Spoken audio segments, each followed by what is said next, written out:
Baik, bismillahirrahmanirrahim. Assalamualaikum warahmatullahi wabarakatuh. Alhamdulillahirabbil alamin wa bihi nasta'in. Wassalatu wassalamu ala rasulihil amin, nabiyyina Muhammadin sallallahu ala alihi wa ashabihi ajma'in. Rabbi shrah li sadri wa yassir li amri wahlul 'uqdatam min lisani yafqahu qawli, amma ba'd. Alhamdulillah, pada pagi yang mulia ini kita menyambung lagi kelas pengajian 10 sahabat yang dijamin masuk syurga.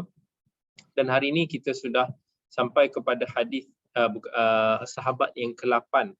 Dan insya-Allah pada pagi ini kita akan cuba untuk nak menghabiskan siri pengajian 10 sahabat yang dijamin masuk syurga. Yakni pada hari ini kita akan cuba untuk nak menyentuh tentang 3 orang sahabat yang terakhir dijamin masuk syurga. Jadi sahabat yang ke-8 hari ini kita akan mulakan adalah Sa'ad bin Abi Waqqas radhiyallahu anhu. Sa'ad bin Abi Waqqas radhiyallahu anhu antara mereka yang masuk Islam pada awal-awal era dakwah Islam di Kota Mekah dahulu, dan ketika dia masuk Islam usianya berumur 17 tahun. Dia juga tergolong daripada yang kita panggil sebagai as-sabiqunal awwalun, mereka yang terawal memeluk agama Islam, dan beliau juga antara mereka yang telah menyaksikan semua peperangan yang disertai oleh Rasulullah sallallahu alaihi wasallam. Sa'ad bin Abi Waqqas juga adalah salah seorang daripada 6 ahli syura yang telah dipilih oleh Khalifah Umar untuk melantik pengganti beliau, maksudnya jadi ahli syura yang memilih ataupun jawatan kuasa yang akan memilih khalifah yang ketiga umat Islam. Dan yang lebih utama daripada itu, Sa'ad bin Waqqas ni daripada segi nasab ataupun susu galur keturunannya, dia adalah dikategorikan sebagai pakcik Nabi kita Muhammad sallallahu alaihi wasallam. Fadilatnya sangat-sangat banyak dan kita akan sebut antara yang terpenting yang berkaitan dengan keutamaan Sa'ad bin Abi Waqqas. Kisah Islam Sa'ad bin Abi Waqqas sangat-sangat masyhur. Dan keislamannya juga seperti mana as-sabiqun al-awwalun yang terawal dulu, yang mengharungi susah, yang mengharungi suka duka perjuangan. Dan Sa'ad bin Abi Waqqas menceritakan jugalah peristiwa tersebut, kerana Sa'ad bin Abi Waqqas ni ketika sebelum Islam dia memang seorang anak yang sangat-sangat berbakti kepada ibu dia, seorang yang sangat-sangat mencintai ibu dia. Begitu juga dengan ibunya, sangat-sangat menyayangi, mencintai Sa'ad.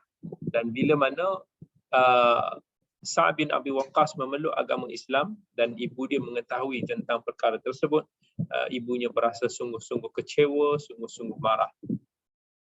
Kata Sa'ad bin Abi Waqqas, aku adalah seorang yang berbakti kepada ibuku, dan bila aku sudah memeluk Islam, ibu aku mengatakan, wahai Sa'ad, apakah agama yang engkau telah peluk ini?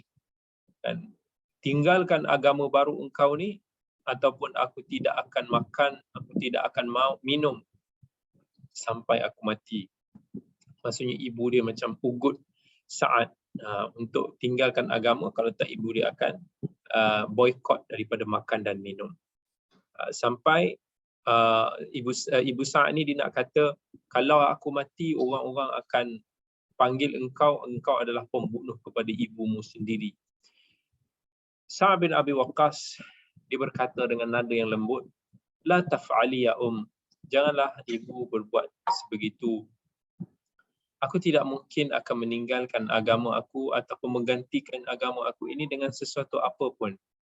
Maka ibu kepada Sa'ad pun tidak makan dan minum sehari, kemudian 2 hari, sampai ibunya dalam keadaan yang sangat-sangat sakit, gering. Dan bila mana Sa'ad melihat perkara tersebut, dia pun kata ke ibu dia, ya ta'lamina wallah law kana laki 100 nafs fa kharajat nafsan ba'da nafs ma taraktu hadha ad-din fakuli in syi'ti aw la ta'kuli. Dia kata, wallah, demi Allah ya wahai ibuku, kamu tahu tak, sekiranya engkau ibu memiliki 100 nyawa, lalu satu nyawa itu keluar satu demi satu, aku tidak akan meninggalkan agama aku. Makan ataupun kamu tak makan, terpulanglah padamu. Dan bila mana ibu Sa'ad bin Abi Waqqas melihat ketekadan Sa'ad bin Abi Waqqas, keazamannya yang langsung tidak berbelah bagi, yang tidak berganjak walaupun selangkah, ibunya pun mengalah dan kemudian ibunya pun makan dan minum. Islamnya Sa'ad pada waktu yang terawal, Nabi SAW mengenalinya, dia juga mengenali Nabi SAW. Masing-masing saling mengenali tentang sifat amanah dan juga kejujuran masing-masing. Dan sebelum lagi memeluk Islam, Nabi sendiri sudah mengetahui bahawa Sa'ad bin Abi Waqqas ini adalah seorang yang sangat berani dan juga seorang yang hebat dalam peperangan. Dan Sa'ad ni antara yang sangat suka dengan sukan memanah. Dia selalu training ataupun berlatih sukan memanah. Jadi sebelum Islam lagi, dia adalah seorang yang pemanah yang hebat.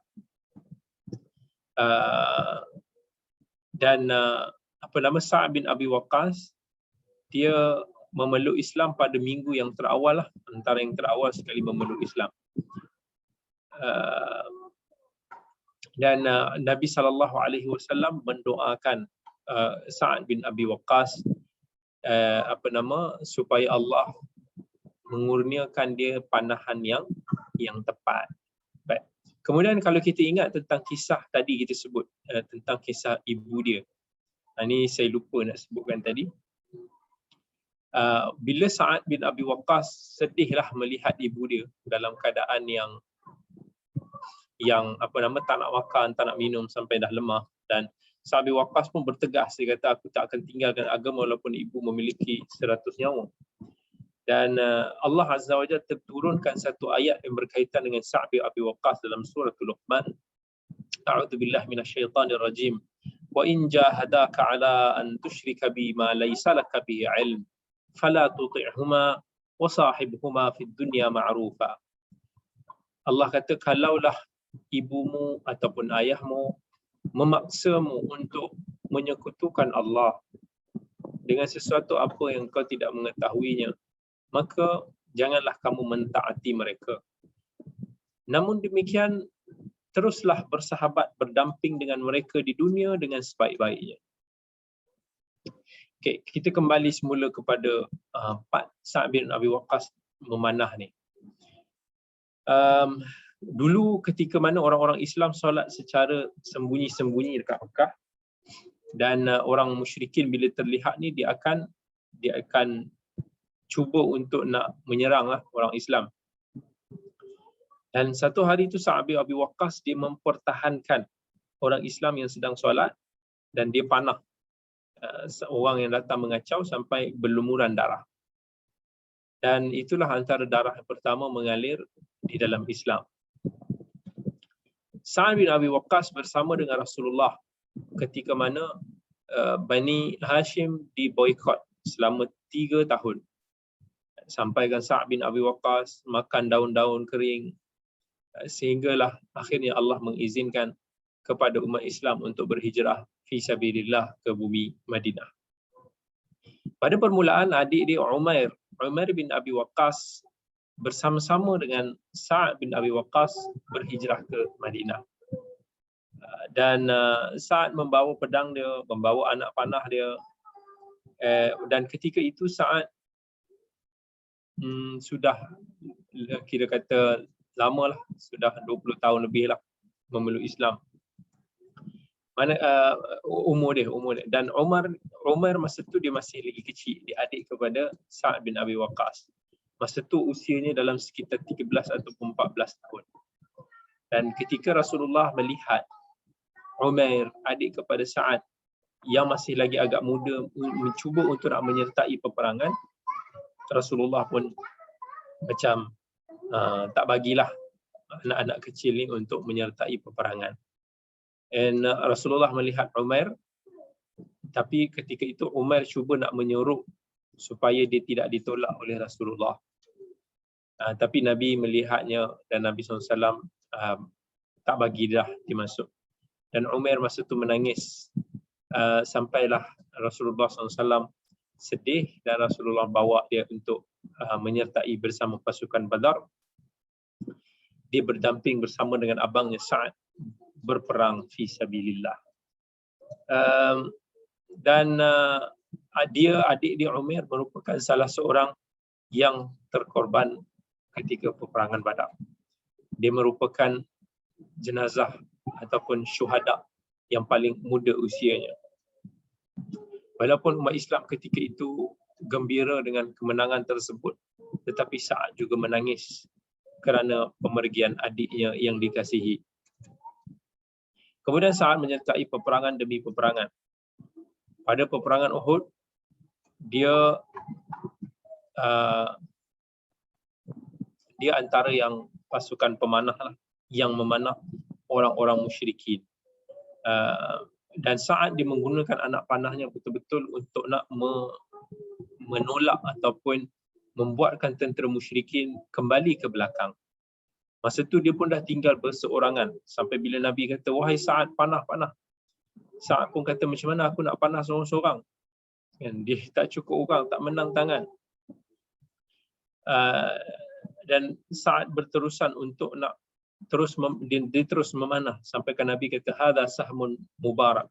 Ini adalah anak panah yang diberkati. Sampailah Sa'ad bin Abi Waqqas, dia akan membawa anak panah tersebut sehinggalah beliau wafat di hari yang terakhir.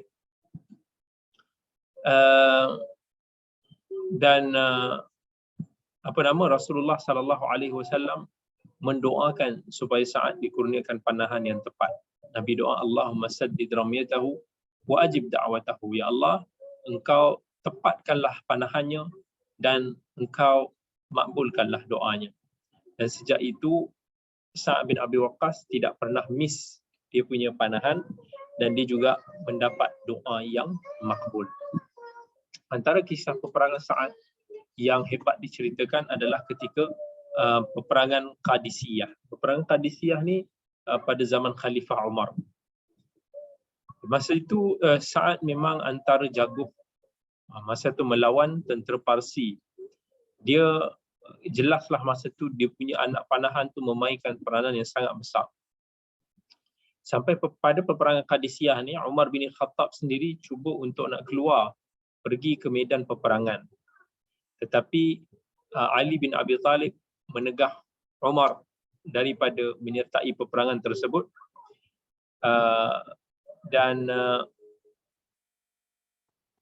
Ketika itulah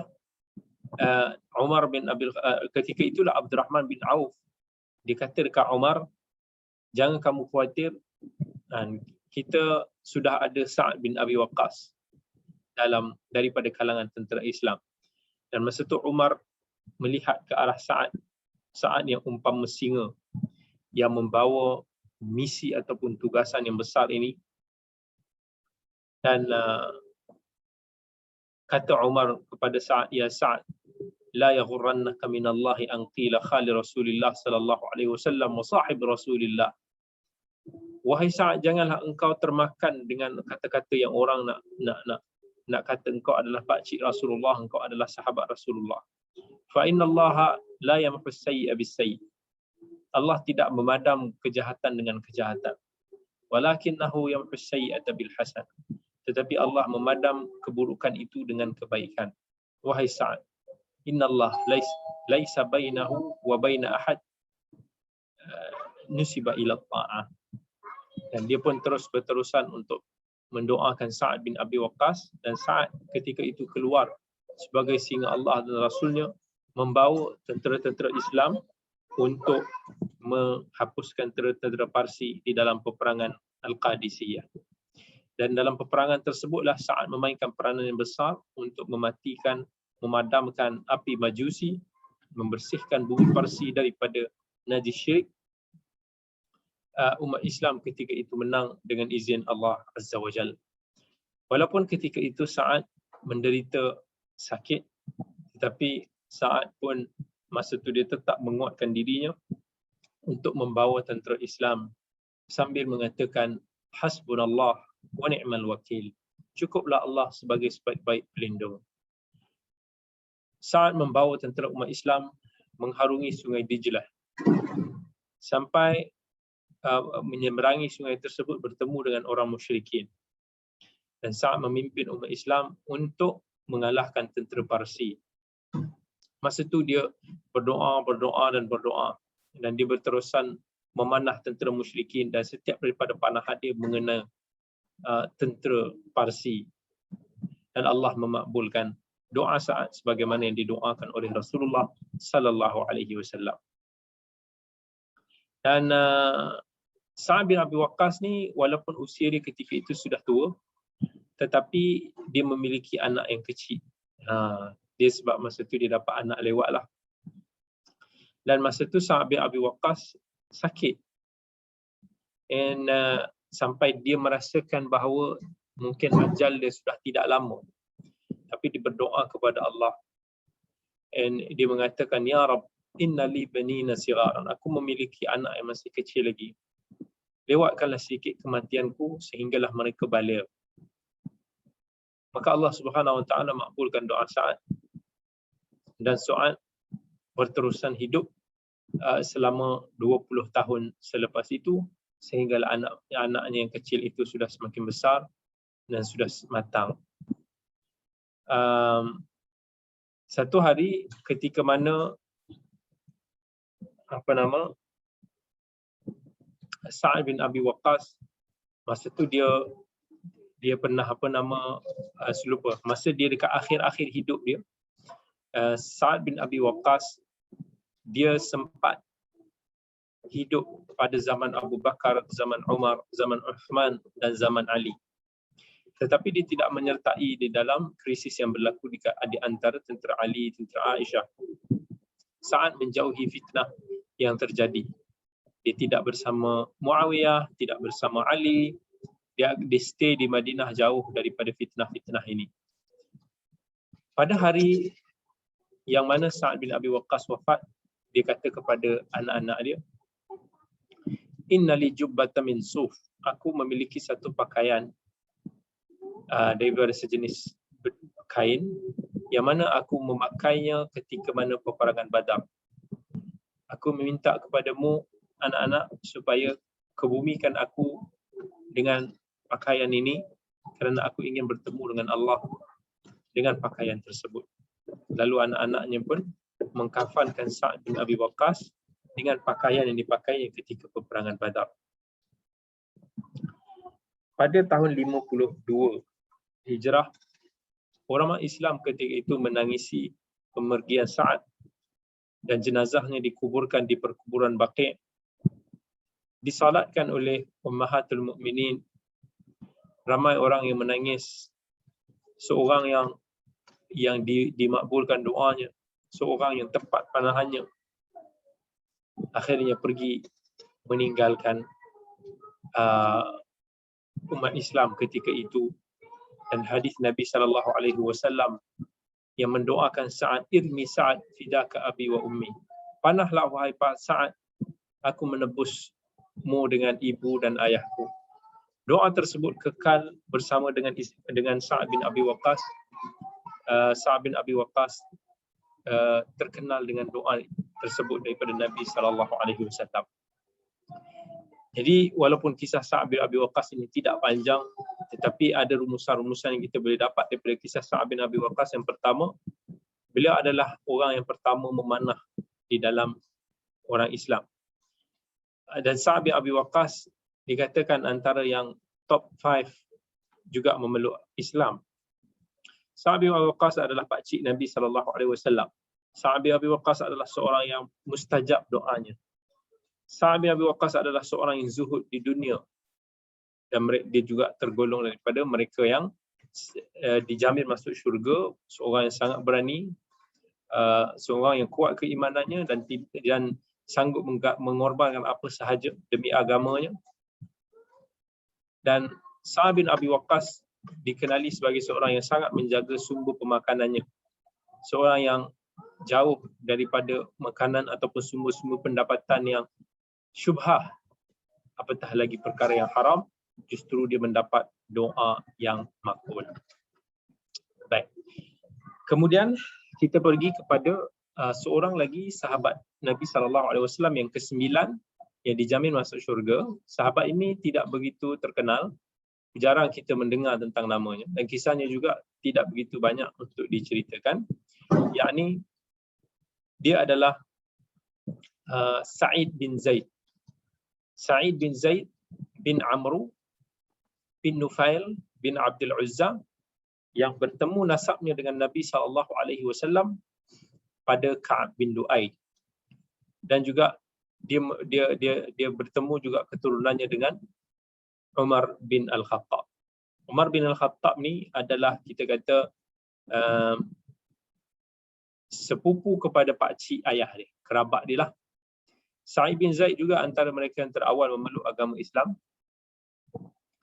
Sebelum orang Islam berpindah pusat operasinya di Darul Arqam bin Abil Arqam, Sa'id bin Zaid adalah seorang sahabat yang tidak pernah dilihat bersujud kepada berhala, tidak pernah minum arak, dan dia juga bersama peperangan dengan Nabi SAW kesemuanya kecuali perang Badar.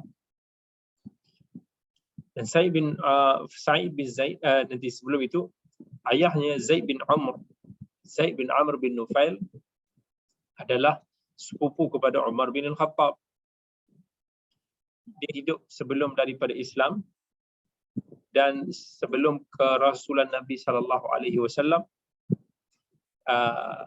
ayahnya juga antara mereka yang terpelihara fitrahnya, tidak pernah menyembah berhala, tidak pernah minum arak dan sebagainya.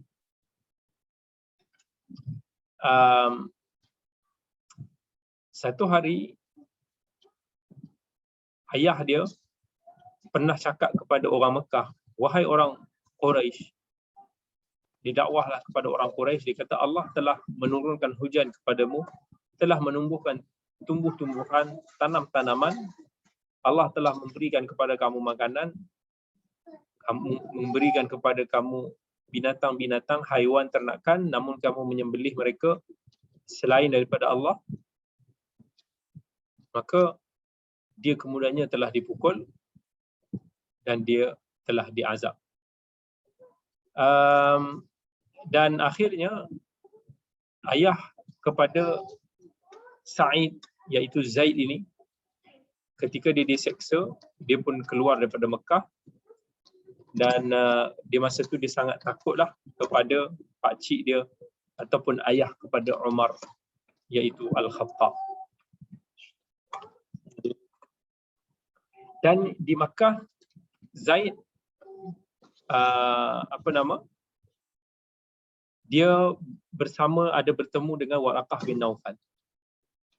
Dan Zaid ayah kepada Sa'id bin Zaid ini, dia kata, ta'lamuna wallah anna qaumakum qad akhta'u dina Ibrahim. Dia kata, kamu tahu tak, kaum kamu ni telah menyelewengkan agama Nabi Ibrahim. Macam mana mereka melakukan tawaf mengelilingi berhala-berhala yang tidak melihat dan tidak mendengar, tidak memberikan mudarat ataupun manfaat.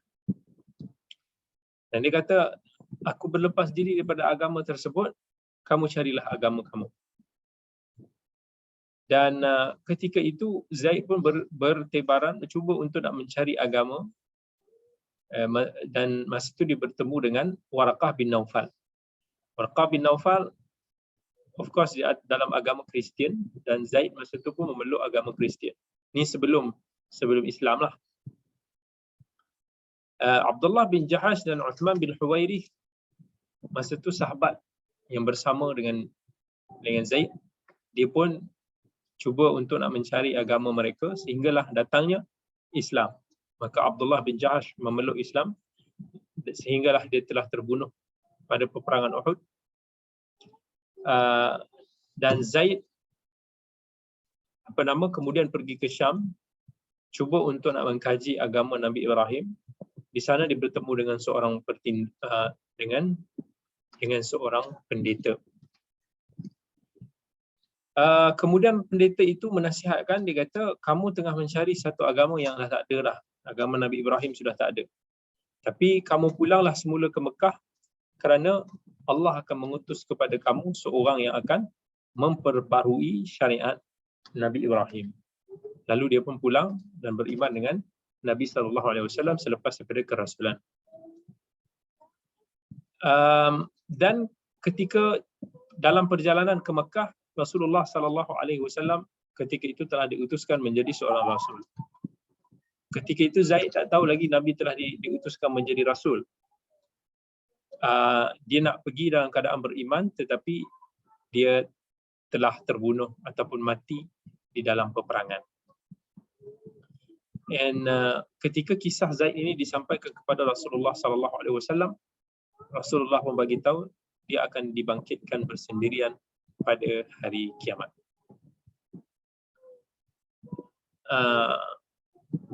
Kemudian dia sebelum dia meninggal, dia berdoa kepada Allah, Allahumma in kuntu haramtani hadzal khair fala tahrum minhu waladi Sa'id. Sesungguhnya kalaulah aku ini tidak sempat untuk nak mengecapi kebaikan ini ya Allah, maka kau biar anak aku ini dapat mengecapi nikmat tersebut. Jadi di situlah anaknya Allah kurniakan sebagai seorang muslim, seorang mukmin, iaitu Sa'id bin Zaid. Akhirnya dan doa tersebut telah dimakbulkan, dan bila mana anaknya Sa'id mengetahui tentang kerasulan Nabi SAW, dia langsung pergi ke rumah Rasulullah SAW dan memeluk Islam. Tetapi Sa'id menyembunyikan keimanannya dan dia bersabar di atas tekanan daripada kaumnya supaya dia tidak dihalau daripada Makkah sebagaimana ayahnya yang telah dihalau sebelum itu. Dan sabarnya Sa'id, akhirnya dia bila dia mendengar tentang keislaman anak kepada pakciknya yang telah memukul, menyeksa ayahnya, iaitu sepupu dia Umar bin Al-Khattab, masa itulah dia merasakan kegembiraan yang bersangatan. Sa'id juga antara mereka yang berhijrah ke bumi Madinah bersama isterinya Fatimah. Dan sebelum peristiwa Badar, Rasulullah SAW telah memilih dia untuk pergi bersama dengan Talhah bin Ubaidillah untuk merisik berapakah bilangan tentera musyrikin. Ketika itu Sa'id tidak masih sebab dia dok mencari spy, dia tidak dapat sempat menyertai peperangan Badar. Dia terlepas. Tetapi Rasulullah SAW membahagikan harta rampasan peperangan Badar kepada Sa'id kerana Sa'id bin Zaid antara mereka yang berperanan di dalam peperangan tersebut sebagai spy. Dan selepas daripada itu Sa'id bin Zaid menyertai ke semua peperangan bersama dengan Rasulullah SAW.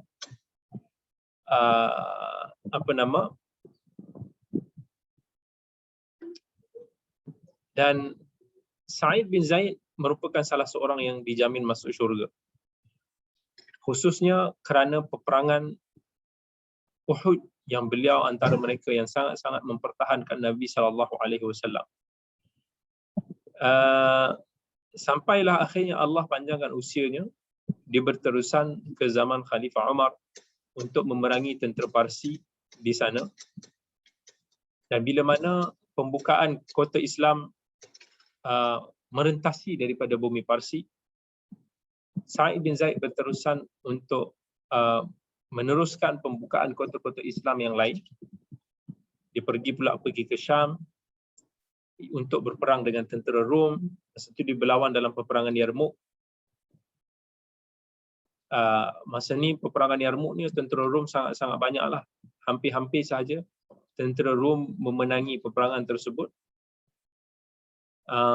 Tetapi akhirnya sebab masa tu tentera Rom bilangan ni dalam 120,000 orang. Dan orang Islam masa tu dalam kurang daripada 30,000 sahaja. Tetapi umat Islam ketika itu berperang dengan penuh gagah berani bersama dengan pemimpin umat Islam ketika itu yang dilantik oleh Umar bin Al-Khattab, iaitu Abu Ubaidah bin Al-Jarrah. Dan ketika itulah Sa'id bin Zaid menunjukkan keberaniannya di dalam menjatuhkan tentera Rom ketika itu, dan akhirnya Allah telah mengurniakan kemenangan kepada tentera Islam. Sa'id bin Zaid berterusan hidup sampai ke zaman dinasti Umayyah. Di zaman dinasti Umayyah, Sa'id bin Zaid antara sahabat yang panjang jugalah usianya. Dan ketika itu dia pulang semula ke Madinah. Dia nak menghabiskan sisa-sisa usia dia di bumi Madinah Al-Munawwarah.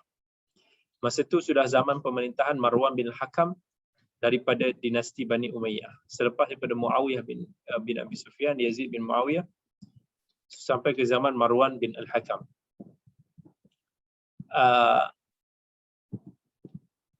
Masa itu ada seorang wanita ni diklaim, dituduh Sa'id telah mencuri tanah dia.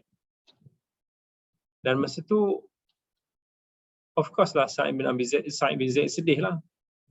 Sampai kan dia doakan kepada wanita tu, Allahumma in kanat kadhibah fa'adhib basaraha waqtulha fi ardiha. Ya Allah, kalaulah wanita ini menipu, maka engkau butakanlah mata dia dan engkau matikanlah dia di tanahnya sendiri. Dan tak lama lepas daripada itu, turunnya satu hujan, wanita tersebut kehilangan pandangannya, dan setelah beberapa hari, wanita tersebut terjatuh ke dalam satu lubang dekat tanah dia dan terus meninggal dunia. Allah telah memustajabkan doa Sa'id bin Zaid yang dizalimi tersebut. Dan satu pagi, akhirnya Sa'id bin Zaid meninggal dunia pada tahun ke-50 Hijrah. Saya tak salah, dia bukan hidup pada zaman Marwan bin Hakam, tapi sampai ke zaman Muawiyah bin Abi Sufyan. Dan ketika itu akhirnya Sa'd bin Abi Zaid dia wafat dan telah dikebumikan oleh Sa'ad bin Abi Waqqas, sahabat yang tadi kita ceritakan. Dia dikebumikan juga oleh Abdullah bin Umar. Cerita Sa'id bin Zaid ni dia bukan satu cerita yang banyaklah diceritakan, sebab tu kita jarang dengar tentang kehidupan Sa'id bin Zaid. Dia bukan antara sahabat yang terkenal, tetapi dia antara yang terawal memeluk Islam, dan dia juga dikenali sebagai sahabat yang sangat berani. Dia juga dikenali dengan doanya ketika mana dizalimi. Dia antara kisah yang dia menjadi anak yang baik berkat daripada ayah yang baik. Menjadi contoh seorang ayah yang baik, menghasilkan anak yang juga saleh. So Sa'id bin Zaid ini antara contoh keluarga yang diberkati. Baik. Kemudian kita masuk kepada sahabat yang terakhir sekali untuk siri kita pada kali ini, iaitu sahabat yang bernama Abu Ubaidah bin Al-Jarrah. Siapa nama Abu Ubaidah bin Al-Jarrah? Nama Abu Ubaidah bin Jarrah iaitu Amir bin Abdullah bin Al-Jarrah. Amir bin Abdullah bin Al-Jarrah. Okay.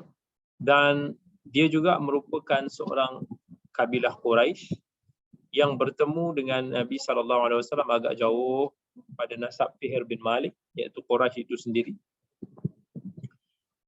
Dan dia telah dipersaksikan oleh Rasulullah SAW sebagai seorang yang amin, pemegang amanah yang jujur daripada kalangan umat dia. Nabi SAW telah bersabda, "Inna likulli ummatin amina wa aminu hadhihi al-ummah Abu Ubaidah bin Al-Jarrah." Setiap daripada ummah itu ada pemegang amanah dia, dan pemegang amanah bagi umat aku ini Abu Ubaidah bin Al-Jarrah. Jadi Abu Ubaidah bin Al-Jarrah dia merupakan salah seorang yang dilantik menjadi qaid ataupun general panglima, seperti mana Khalid bin Al-Walid. Dikisahkan dalam satu kisah, Umar bin Al-Khattab satu hari itu dia sedang duduk bersama dengan sahabat-sahabat dia, dan dia kata kat sahabat dia, tamannau. Maksudnya, apa yang kamu semua harapkan? Seorang lelaki kata, atamanna, kalau aku bercita-cita lah, kan best kalau kata dalam rumah aku ni dipenuhi dengan emas. Supaya emas itu aku boleh berinfak fi sabilillah. Kemudian Umar tanya lagi, okey, siapa lagi? Maka seorang lelaki pula kata, aku bercita-cita, kalaulah dalam rumah ini dipenuhi dengan batu permata, supaya aku boleh bersedekah fi sabilillah. Dan Umar tanya lagi, apa lagi yang kamu harapkan? Mereka kata, kami tak tahu dah apa lagi ya Amirul Mukminin. Kemudian Umar bin Khattab dia kata, aku pula bercita-cita supaya rumah ini dipenuhi dengan lelaki-lelaki yang seperti Abu Ubaidah bin Al-Jarrah. Jadi Abu Ubaidah ni dia seorang yang bukan calang-calang orangnya lah. Sampaikan Umar bin Khattab ingin kalaulah orang seperti Abu Ubaidah bin Al-Jarrah lebih ramai. Abu Ubaidah adalah merupakan nama panggilan kepada nama sebenarnya Amir. Abu Ubaidah memeluk Islam antara yang terawal sebab dia memeluk Islam sehari selepas daripada keislaman Abu Bakar. Dan dia termasuk daripada kalangan mereka yang memeluk Islam di tangan Abu Bakar As-Siddiq. Dan sebagaimana juga sahabat-sahabatnya yang lain yang diseksa, dicemooh, dicela, diazab di Makkah, Abu Ubaidah juga antara mereka yang mendapat seksaan tersebut. Tetapi seksaan tersebut tidak lain tidak bukan hanyalah menambahkan keimanannya kepada Allah dan Rasul. Sehinggalah akhirnya dia juga berhijrah ke bumi Habsyah dalam penghijrahan yang kedua. Dan di sana dia tidak menemui apa yang diharapkannya. Dia mengharapkan supaya dia boleh melihat Nabi SAW sentiasa. Dan akhirnya dia tidak mahu menunggu lama dan dia pulang semula ke Makkah, rela untuk menanggung azab seksaan daripada orang Quraisy. Dia berterusan bersabar. Sampailah Allah menurunkan wahyu untuk membenarkan umat Islam berhijrah daripada Makkah ke bumi Madinah. Maka Abu Ubaidah pun berpisah daripada bumi kesayangannya Makkah untuk bertemu, berhimpun dengan saudara-saudara seagamanya di bumi Madinah. Di sana akhirnya cahaya keimanan memenuhi bumi Madinah. Dan Abu Ubaidah ni seorang yang memenuhkan kehidupan ni dengan jihad fi sabilillah. Peneman dia adalah pedangnya yang sejati itulah yang dibawanya untuk menebas kepala-kepala musuh-musuh agama. Dan ramai orang sedia maklumlah daripada sudut kekuatan Abu Ubaidah itu sendiri. Ramai orang yang menjauhi, yang memusuhi agama inilah yang takut, yang menjauhi daripada Abu Ubaidah kerana takut akan mendapat pedang Abu Ubaidah tersebut. Keberanian Abu Ubaidah ni sangat dahsyat. Dia kisah di antara yang pedih jugalah. Sebab dia terpaksa berperang dengan ayahnya sendiri. Ayahnya sendiri adalah merupakan seorang yang kafir, yang banyak mengazab orang-orang Islam yang jahat. Dan ketika mana dalam peperangan Badar,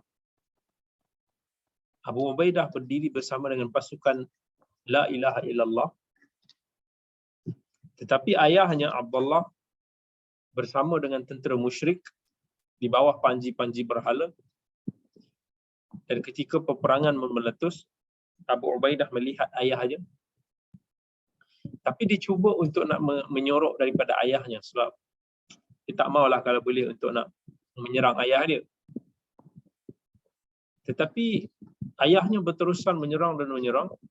Setiap kali Abu Ubaidah cuba untuk nak menjauhi daripada ayahnya, ayahnya semakin mendekati untuk membunuh anaknya sendiri.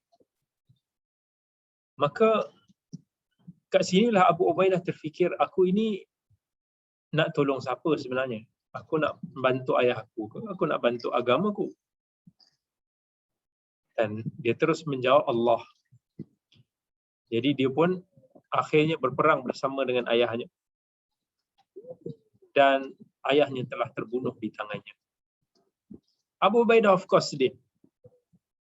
Sampailah Allah menurunkan sepotong ayat dalam suratul Mujadalah, la tajidu qauman yu'minuna billahi wal yawmil akhir yuwadduna man haddallaha wa rasulahu walau kanu aba'ahum aw abna'ahum aw ikhwanahum aw ashiratahum ulaika kataba fi qulubihimul iman wa ayyadahum bi ruhim minhu wa yudkhiluhum jannatin tajri min tahtiha al-anhar khalidina fiha radhiyallahu anhum wa radu an ulaika hizbullah ala inna hizballahi humul muflihun.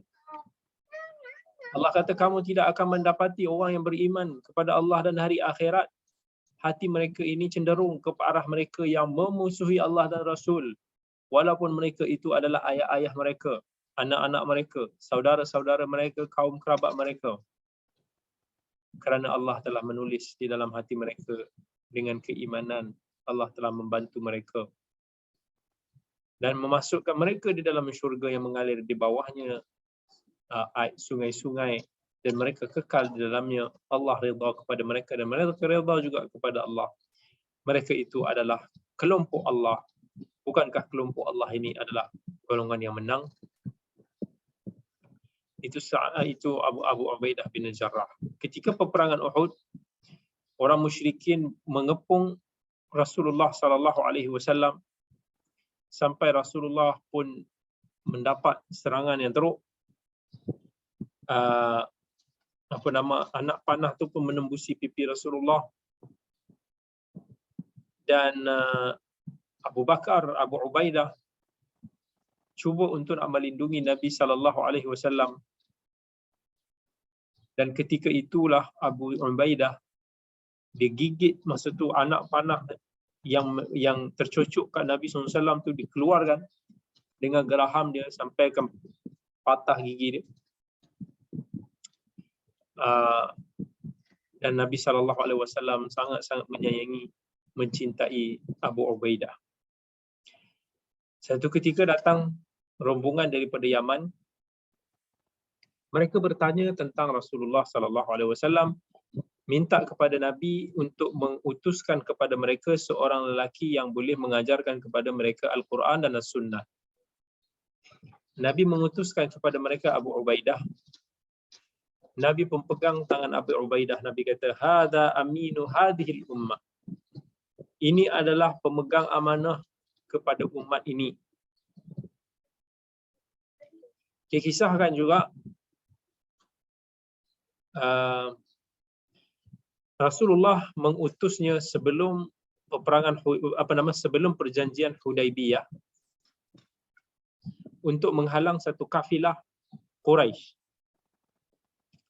Masa tu Abu Ubaidah memimpin operasi tersebut bersama dengan 300 orang daripada kalangan para sahabat. Dan dalam peperangan tersebut orang Islam masa tu dalam keadaan yang sangat-sangat lapar, sampai kan mereka terpaksa untuk nak memakan daun-daun kering, dan mereka ini dipanggil sebagai Jaishul Khabar, tentera daun kering. Masa tu cuma ada sikit-sikit je kurma-kurma yang jadi bekalan. Masa tu Abu Ubaidah pun cuma tinggal ada satu lagi biji tamar, kurma yang dia ada.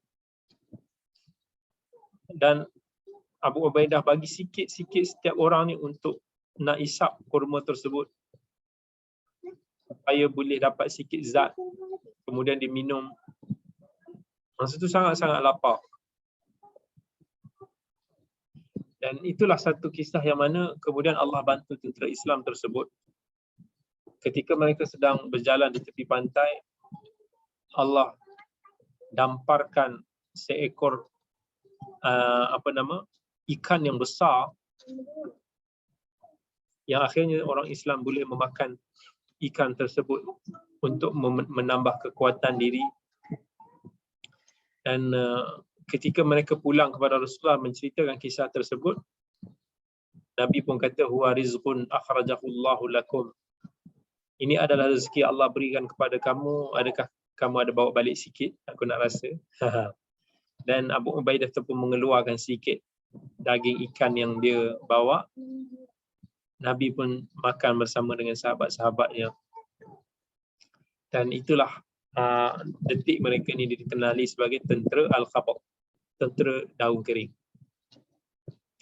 Selepas kewafatan Nabi SAW, Abu Ubaidah berterusan menghunuskan pedangnya di dalam mempertahankan agama Islam. Dia merupakan jeneral peperangan dalam khususnya untuk membuka daerah ataupun kota-kota di Syam menentang Rom. Dia adalah pemimpin utama dalam peperangan Yarmouk. Yang dalam peperangan Yarmouk ni akhirnya tentera Rom telah completely kalah di bumi Syam. Dan Baitul Maqdis kembali semula di tangan umat Islam. Ini di zaman Umar bin Khattab. Maka Umar melantik Abu Ubaidah sebagai gubernur di bumi Syam. Satu hari Umar bin Khattab ingin menguji kejujuran para gubernurnya. Umar pun pergi ke Syam. Masa tu kan nak buka kota Baitul Maqdis. Semua pun keluar untuk nak bertemu dengan Umar. Tapi masa tu Abu Ubaidah bin Jarrah tak ada pun nak sambut Umar. Maka Umar pun cakap, aina akhi? Di manakah saudaraku? Aku masih lagi tidak menemuinya. Dan orang Islam bercakap, man akhuka ya Amirul Mukminin? Siapakah saudara kamu yang kamu maksud ke itu, hai Amirul Mukminin? Umar jawab, Abu Ubaidah bin Jarrah. Mana dia? Dia pun kata, ya'ti kal'an. Okey, kami akan panggil, dia akan datang sekarang. Abu Ubaidah pun datang dan mereka saling berpelukan. Abu Umar pun pergi ke rumah Abi Ubaidah. Masuk ke dalam rumah Abu Ubaidah, cuma ada pedang, cuma ada perisai, cuma ada sikit-sikit barang je, haiwan tunggangan dia. Umar pun cakap, kamu ni tak ada ambil apa-apa ke? Sebagaimana yang sahabat kamu ambil, takkanlah kamu langsung tak ada apa-apa. Abu Ubaidah pun cakap, hadha yablughuni al-muqil. Dia kata, inilah yang aku dapat. Umar pun tahu bahawa Abu Ubaidah ni memang seorang yang sangat jihad, sangat jujur. Seorang the real mujahidin yang hanya memerlukan kepada pedang untuk memukul musuh-musuhnya. Hanya yang memerlukan perisai untuk nak mempertahankan nyawanya. Hanya memerlukan kuda untuk menjadi tunggangannya. Dia tidak memerlukan apa-apa selain daripada mati syahid. Dan Abu Ubaidah kata dekat orang, ma minan nas min ahmarin wala aswadin wala hurrin wala abdin ajami wala arabi a'lamu annahu afdalu minni bitaqwa illa ahbabtu an akuna ma'ah. Tak ada siapa pun daripada kalangan manusia, apa pun warna kulitnya, apa pun statusnya, merdeka ataupun hamba, sama ada dia orang Arab ataupun bukan, sesiapa yang aku tahu dia ni memiliki satu sifat taqwa yang tinggi, aku sangat-sangat suka untuk nak bersama dengan dia. Dia sebagaimana yang Allah firman, inna akramakum indallahi atqakum. Sesungguhnya orang yang paling mulia di kalangan kamu adalah mereka yang paling bertakwa. Dan akhirnya Abu Ubaidah pun tinggal di bumi Syam sampailah beliau wafat. Dan pada penghujung usia Abu Ubaidah bin Jarrah, umat Islam di bumi Syam masa itu dilanda dengan satu wabak ta'un yang dinamakan sebagai ta'un Amawas, Wabak taun ni bukan taun yang kita kenal sekarang, sakit perut tu, yang daripada pencemaran. Bukan. Taun yang dimaksudkan dalam sejarah Islam ni adalah wabak bubonic plague, ataupun kita panggil sebagai wabak kematian hitam yang pernah melanda Europe satu ketika dulu, yang telah membunuh hampir ataupun 200 juta orang. Satu wabak yang sangat dahsyat. Dulu juga mengenai bumi Syam masa tu, Abu Ubaidah antara mereka yang terkena wabak inilah. Dan ketika mana tahun ini terkena bumi Syam masa tu, orang pun dah cakap ini kemurkaan daripada Allah. Sampailah Abu Ubaidah pun berdiri memberikan khutbah di hadapan umat Islam. Ayuhan nas, inna hadzal waja'u rahmatu bi rabbikum. Wahai manusia, penyakit ini sebenarnya adalah rahmat daripada Tuhanmu. Wa da'wata nabiyyikum, doa daripada nabi kamu. Wa mautus salihin min qablikum, dan merupakan kematian orang-orang saleh sebelum kamu. Wa inna Abu Ubaidah yas'alullah ay yaqsima lahu minhu haddin. Dan Abu Ubaidah berdoa kepada Allah semoga dia mendapat bahagian ini. Maka Allah memakbulkan doa itu, dan tidak lama selepas daripada itu Abu Ubaidah pun wafat pada tahun ke-18 Hijrah ketika khilafah Umar bin Al-Khattab. Dan ketika mana Umar bin Al-Khattab hadir, dia pun sebut laukana Abu Ubaidah hayyan lastakhlaftuhu. Kalaulah, maksudnya masa Umar nak wafat, dia sebut, dia kata kalaulah Abu Ubaidah ni masih lagi hidup, aku akan appoint dia untuk menjadi pengganti aku sebagai khalifah. Dan at least kalaulah Allah tanya kepada aku, kenapa engkau melantik Abu Ubaidah sebagai pengganti engkau, aku boleh jawab, setiap daripada Nabi itu ada penjaga amanahnya, dan penjaga amanahku adalah Abu Ubaidah bin Al-Jarrah. Maksudnya, aku boleh gunakan hadis Nabi SAW tersebut itu sebagai hujjah aku di hadapan Allah. Tapi Abu Ubaidah telah meninggal dulu sebelum kewafatan Amirul Mukminin Umar bin Al-Khattab. Jadi, pengajaran rumusan yang kita boleh ambil daripada sejarah Abu Ubaidah bin Al-Jarrah, rumusan ni kita rumuskan Abu Ubaidah bin Al-Jarrah antara mereka yang terawal memeluk Islam. So kita boleh tengok almost semualah, hampir semua sahabat-sahabat 10 yang dijamin masuk syurga ni antara mereka yang terawal memeluk Islam, kecuali Umar lah. Abu Ubaidah seorang yang sangat kental, boleh menahan lapar dan dahaga, kesusahan dia. Dia antara sahabat yang tak diketahui kaya lah. Dia bukan sahabat 10 yang kaya. Yang kaya Abu Bakar, Umar macam sedang-sedang, Uthman, Ali tak, Abdul Rahman bin Auf, Talhah, Zubair, Sa'id bin Zaid, tak sure. Abu Ubaidah bukan. Abu Ubaidah ni juga seorang yang sabit di atas kebenaran, seorang yang menghabiskan usia dalam jihad fi sabilillah, seorang yang sangat jujur, amanah, transparent, sampai digelar sebagai Aminul Ummah oleh Nabi SAW.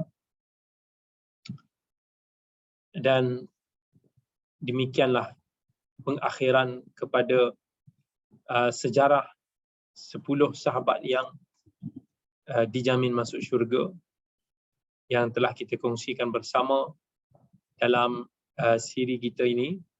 Alhamdulillah. Okey, ada yang bertanya, Assalamualaikum doktor, kita tengok, adakah Sa'ad bin Abil Waqqas sahabat Rasulullah yang terawal bawa agama Islam ke negeri China? Okey, ada yang kata, ini soalan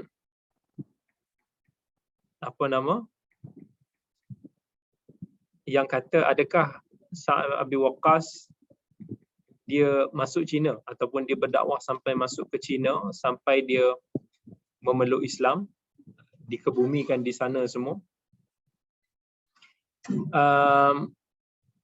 Inilah saya dulu pun masa pergi ke negara China masa tu, ini antara persoalan jugalah yang ditanyalah.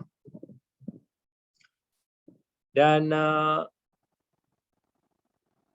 memang kita kata masa tu orang Islam masuk lama dulu, tersebar ke bumi Sin. Tapi daripada sudut untuk nak mengaitkan Sa'ad bin Abi Waqqas pergi ke negara China, yang ini saya tidak menemui ataupun mengetahui tentang kebenaran peristiwa tersebut. Sebab apa yang dikatakan, seolah-olah hari ini kita tengok ada orang kata kubur Sa'ad bin Abi Waqqas berada di China. Ini juga bercanggah dengan riwayat yang kata Sa'ad bin Abi Waqqas dikebumikan di bumi Madinah. Wallahu alam, daripada sudut kebenaran perkara tersebut, saya tidak ada maklumat yang sangat-sangat dalam tentang perkara tersebut.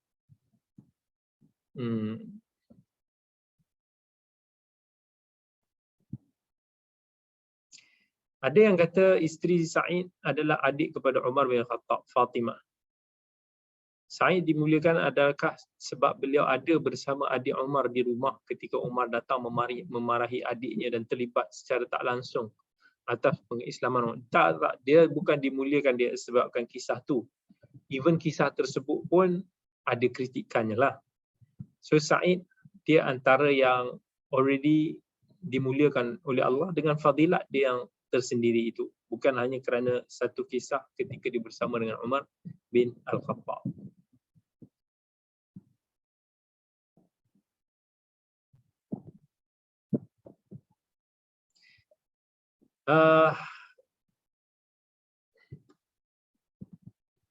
Ada yang kata saya ada baca yang Abu Ubaidah berada bersama-sama dengan Abu Bakar dan Umar di Bani Thaqifah, dan Umar hampir menamakan Abu Ubaidah sebagai pengganti Rasulullah. Perkara tersebut tidak berlaku kerana Umar tidak teragak-agak untuk menamakan Abu Bakar sebagai calon kepada pengganti Rasulullah SAW. Siapa yang lebih afdal daripada Abu Bakar? Not even Abu Ubaidah yang lebih afdal daripada Abu Bakar radhiyallahu anhu. Manusia yang paling rapat dengan Nabi, manusia yang paling mulia, semua orang tahu tentang perkara itu. Tak ada siapa pun bila mana disebutkan tentang nama Abu Bakar ada sesiapa yang membantah. Manusia yang paling dekat, yang paling Nabi SAW bila ditanya siapakah manusia yang paling kamu cintai, Nabi kata Aisyah daripada kalangan lelaki ayah dia, Abu Bakar. Dan sangat-sangat jelas di akhir hayat Nabi SAW, Nabi lantik Abu Bakar sebagai imam ketika salat. Semua pintu masjid ditutup kecuali pintu Abu Bakar. Sangat-sangat jelas tentang perkara tersebut. Tetapi ketika Umar dilantik menjadi khalifah, yes, masa tu dia melihat tentang kejujuran Abu Ubaidah, especially setelah diuji dengan pelbagai, dan of course Umar yang berminat untuk melantik Abu Ubaidah sebagai calon khalifah kalau tak kerana Abu Ubaidah telah wafat terdahulu.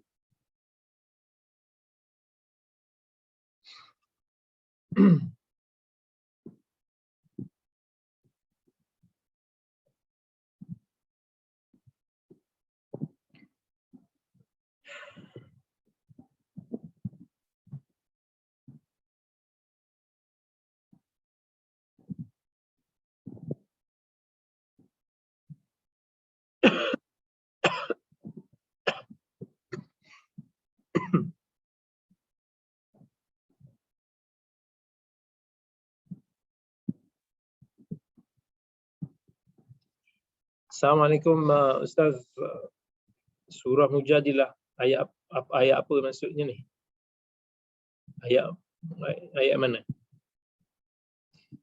Kalau dimaksudkan adalah ayat la tajidu qauman yu'minuna billahi wal yawmil, yang pasal Abu Ubaidah sedih kerana dia terpaksa bunuh ayah dia masa tu, boleh tengok ayat yang terakhir lah dalam surah Al-Mujadilah. Tak salah ayat 22 begitu. Okey. Jazakumullahu khairan katsira. Baik, InsyaAllah kalau tak ada apa-apa, kita tutup kelas kita pada pagi ini. InsyaAllah jika dikurniakan rezeki oleh Allah dan kesempatan lagi, kita akan bertemu lagi insya-Allah.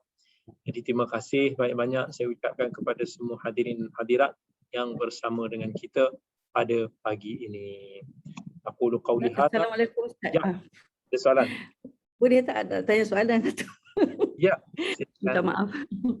Baru ni saya terbaca baca surah yang mengatakan bila anak angkat Rasul sallallahu alaihi wasallam menceraikan isterinya kan, Nabi dibenarkan berkahwin kan dengan isteri Zaid bin Harisah kan? Ya, betul. Okay. Yang soalan saya nak tanya, ni out of topic lah. Masa hukum baru yang mengatakan lelaki boleh berkahwin 1, 2, 3, 4 kan? Ya. Masa tu Nabi di Madinah kan? Okey. Ya, surah Al-Baqarah tak salah saya. Yang hukum boleh berkahwin lebih daripada satu. Ya, 1, 2, 3, 4 kan, itu kan? Surah An-Nisa. Surah An-Nisa. Okey, insya-Allah. So masa tu Nabi ada berapa orang isteri, Ustaz? Oh. Okey, Nabi SAW masa dia berkahwin dengan Khadijah 25 tahun berseorangan, bersendirian. Betul. Itu Okey.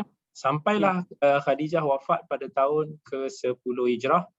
Masa itulah tak lama lepas daripada tu Nabi SAW sebenarnya dia berkahwin dahulu dengan Saudah. Kisah masa Nabi berkahwin dengan Saudah ni adalah masa tu Nabi ni dalam keadaan yang Ummu Aiman kalau tak salah, dia melihat Nabi dalam keadaan yang tak terurus lah. Kan masa tu ialah anak masa tu ada 7 semua. Jadi dia mencadang kepada Nabi SAW supaya dicarikan pengganti. Masa tu Nabi tak tahu siapa. Nabi serahkan keputusan ni, cuma Nabi tanyalah siapa cadangannya dan calonnya. So sahabat perempuan tersebut pun mencadangkan, dia kata daripada kalau kamu nak wanita yang janda, maka aku cadangkan Saudah, sebab Saudah ni wanita yang mukminah dan dia kematian suami dia masa tu selepas daripada ataupun ketika sedang berhijrah ke Habsyah. Dia pun ada beberapa orang anak, tak salah 5 orang anak juga kot Saudah masa tu. Dan Nabi bila dikata kalau daripada kalangan dara siapa? Kalau Nabi tanyalah, so dicadangkan anak kepada sahabatmu iaitu Aisyah, anak kepada sahabat baik iaitu Abu Bakar. Jadi ketika tu Nabi pun kata okey je lah, maksudnya tolong je lah tengok risik mana-mana. So dalam keadaan risik macam tu, actually dia risik pada masa yang sama, Saudah pun terima. Tak lama lepas tu pun sebab family Abu Bakar ni dia terlambat sikit. Sebab masa tu Abu Bakar ni dia kata dululah masa dekat Mekah dulu ada kawan lama aku Mut'im bin Adi, dia ada pernah cakap nak canon-canonkan anak dia Jubair bin Mut'im ni dengan Aisyah. Jadi aku ni kalau boleh nak tanya dululah sebab takut aku dah berjanji pada dia. So dia pun bertemu dengan family Mut'im bin Adi dan masa tu bila didengar Rasulullah nak pinang Aisyah tu kan, dia nak confirmkan dulu dengan Mut'im bin Adi. Dan masa jumpa Mut'im bin Adi dengan isteri dia tak setujulah sebab dia kata kau mesti nak paksa anak kami nanti memeluk Islam. Jadi masa tu dia putuskan perhubungan. So dia tak jadilah nak canonkan Jubair dengan Aisyah. So Abu Bakar happy dan dia setujulah. So tapi pada masa tu Nabi pun dah bersetuju untuk nak kahwin dengan Saudah walaupun sedikit berusia. Tapi akhirnya Nabi SAW pun kahwin dengan Saudah dan tak lama lepas daripada tu Nabi kahwin dengan Aisyah. Tetapi Aisyah masih lagi belum bersama dengan Nabi sampailah Nabi SAW telah berhijrah ke Madinah. So kalau kata setelah Nabi SAW berhijrah ke Madinah, actually Nabi sudah berkahwin dengan Saudah dan juga Fatimah. Sampailah pada tahun ke-4 Hijrah lebih kurang atau tahun ke-3 Hijrah, selepas daripada peperangan Uhud, Nabi SAW pula berkahwin dengan Hafsah. Maksudnya Hafsah ni masa tu dia suami dia meninggal dalam peperangan. Umar yang tolong cari. Masa tu Umar dia kata, siapa yang nak, dia seorang ayah yang urik lah. So dia risau, dia cari, dia duduk Canaan, Hafsah, Abu Bakar, kau nak tak kahwin dengan Hafsah. Dia pergi jumpa dengan Uthman, dia kata kau nak tak kahwin dengan Hafsah. Uthman tak nak, Abu Bakar tak nak. Sampailah bila dia dengar Rasulullah SAW kata okey, dia akan kahwin dengan Hafsah dalam bab tersebut. So senang cerita, memang Nabi SAW ketika itu dalam, kalau kata awal-awal hijrah lagi, masa tu sudah ada, at least sudah Saudah dan juga Aisyah radhiyallahu anha. Wallahu a'lam.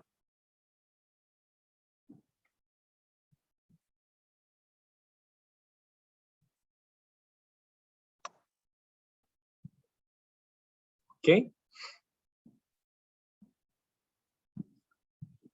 Baik, okey, kalau tak ada sebarang soalan lagi, insya-Allah kita sambung lagi insya-Allah pada minggu yang akan datang, insya-Allah kalau ada kesempatan dengan mungkin dengan siri yang lain, insya-Allah. Jadi sekadar itu sahaja dulu kita pada kali ini. Aqulu qauli hadza wa astaghfirullahal azim li wa lakum. Wassalamualaikum warahmatullahi wabarakatuh. Jazakallah. Barakallahu. Waalaikumsalam warahmatullahi wabarakatuh, Ustaz.